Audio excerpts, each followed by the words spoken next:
my god guys, I can't believe this. We just hit our first 2 subscribers. So I actually know them in game now, and they are Apollo King, thanks to Apollo King, and Vergeten, thanks to him too. I love it that we hit our first 2 subscribers, and hopefully many will come after. So just thanks to them and enjoy the video.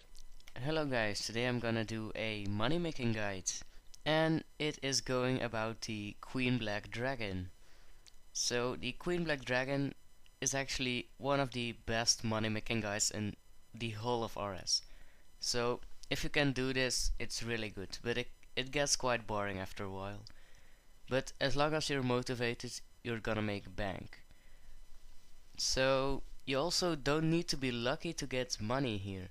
The regular drops will get you enough cash to go to 5 mil an hour. So first I'm going to talk about the requirements. 85 Herblore is, well, not officially a requirement, but without that you don't have super anti-fires, and you're gonna kill her very slowly because you need to eat so much. Then I recommend 96 Herblore for overloads, which also speed up the kills a lot. Then you need the Song of the Depths quest, which makes sure the fire attacks do less damage.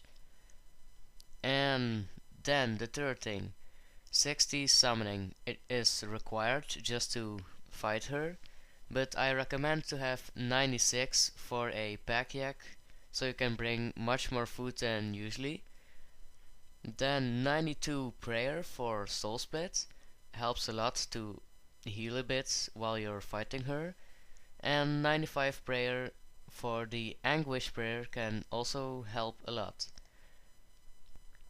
So now I'm gonna talk about the recommended stuff, which is a pack yak, which I talked about earlier. Then Dragonbane ammo. This helps so much. If you have done the Ritual of the Mahirat quest, just get these Dragonbane ammos. It's definitely worth it. Then Soul Splits, which also helps a lot, and Anguish, which I also talked about earlier. Then the Scrimshaw of ranging. It speeds up the kills, but if you're not really in, because it's kind of expensive for you, you don't have to use it, and you can just use a Sign of Life or Sign of Death instead. So now about the gear setup. In the head slot you're gonna want a Pernix cowl. If you can afford that, degrade to Dragon Rider armor, which is basically War Priest but with a slight prayer bonus. And if you can afford that, go for War Priest. Then in the body slot, basically the same up until the hand slot. So you're gonna want Pernix gloves and downgrade to the superior Dragon Rider gloves. It's much better, well, not that much, but you know what I mean. Much better than the normal Dragon Rider gloves. And if you can afford those, the War Priest gloves. Then in the boot slot you need Pernix boots. If you don't have those, superior Dragon Rider boots. And if you don't have those, use the War Priest boots. Then for a necklace, you should use the Farsight sniper necklace. If you don't have that and you do a lot of quests, you could use the Dragon Rider amulet. If you don't have that, you can use the Saradomon's Murmur.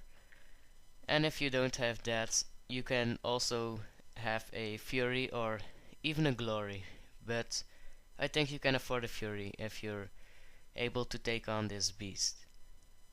So for a ring, I should say the Archer Ring I is the best. If you don't have that, a 6th Age Circuit. And if you don't have that, an Archer Ring, which basically anyone can afford. They crashed a while ago, so you should be able to afford it. Then in the pocket slot, a sign of life or a sign of death, and yeah, maybe a scrimshaw of ranging, but that's completely your choice. As a cape, the best cape is the Tokharkal Xil.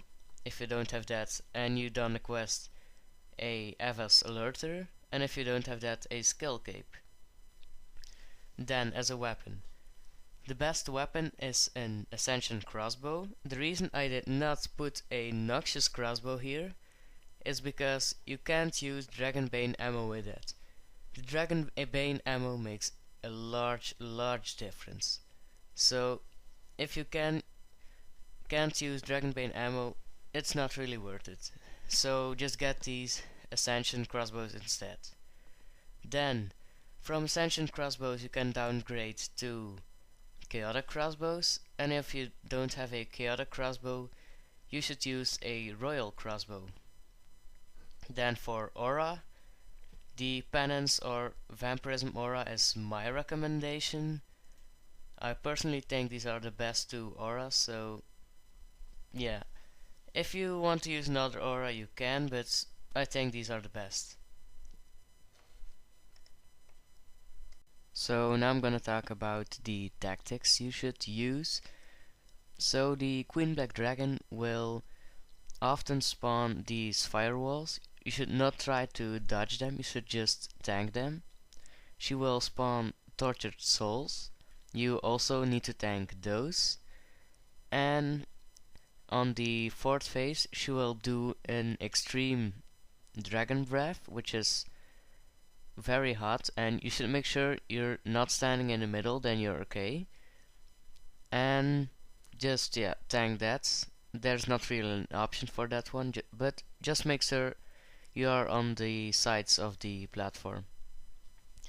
And on the fourth phase she can also spawn a Tortured Soul, which says some random things, and it will time stop you. It will say something like time is short or the spell is almost complete, and just make sure you kill those. That's very important.